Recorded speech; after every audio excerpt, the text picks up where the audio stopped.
Photoshop CS এ আরো একটি মজার ব্যাপার হচ্ছে যে আমরা যখন ফটোশপে আগে কাজ করতাম তখন আমরা মূলত লেয়ারে আমাদের এই লেয়ারগুলোর নাম সিলেক্ট করে রাখতাম, যার ফলে আমরা লেয়ার থেকে আমাদের নামগুলো বেছে নিয়ে সেখান থেকে আমরা মূলত আমাদের লেয়ার নির্বাচন করতাম এবং লেয়ারটিকে চিনতে পারতাম।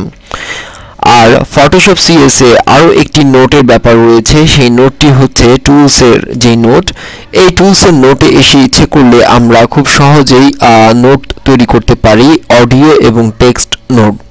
আমরা প্রথমে টেক্সট নোটটি দেখব। টেক্সট নোডে এসে আমরা টেক্সট নোডে ক্লিক করে আমরা মূলত যদি চাই যে এই কভারটি আমরা কি কাজে ব্যবহার করছি, সেজন্য যদি আমরা কোনো নোট তৈরি করতে চাই তাহলে আমরা মূলত লিখতে পারবো।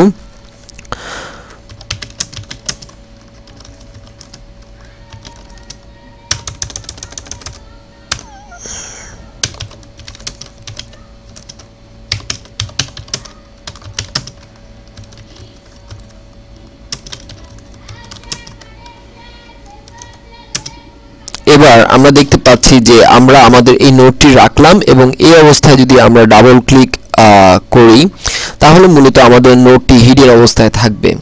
কিন্তু আমরা যে কোনো মুহূর্তে যদি আমরা চাই যে এই যে ডিজাইনটি রয়েছে এই ডিজাইনটি মূলত কিসের জন্য করা হচ্ছে সে সম্পর্কে জানতে, তাহলে আমরা যদি এখানে ডাবল ক্লিক করি তাহলে আমাদের নোটটি মূলত চলে আসবে, this file is using for Photoshop CS. So এভাবে আমরা ইচ্ছে করলে একের অধিক নোট আমরা এখানে তৈরি করতে পারি এবং আমরা রাখতে পারি, এবং ইচ্ছে করলে আমরা প্রত্যেকটি লেয়ারে বা প্রত্যেকটি অংশে, ধরা যাক যে এই অংশটুকুকে আমরা চিহ্নিত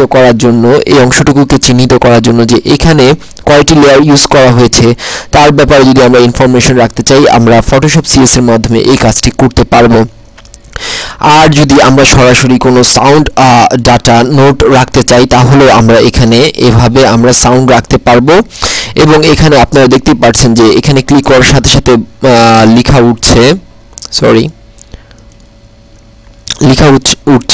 press the start button to begin recording by speaking into the microphone।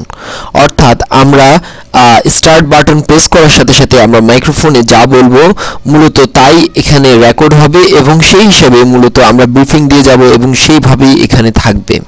So Photoshop CS আসলে একটি মজার সাবজেক্ট, যেখানে মূলত আমরা টুলসে এই ধরনের নোট পাচ্ছি যা আমাদের ডিজাইনকে আরো পারফেক্টলি ডিজাইন করতে এবং সেকেন্ড ইউজারের কাছে নিয়ে যেতে খুব সহজেই কাজে আসবে।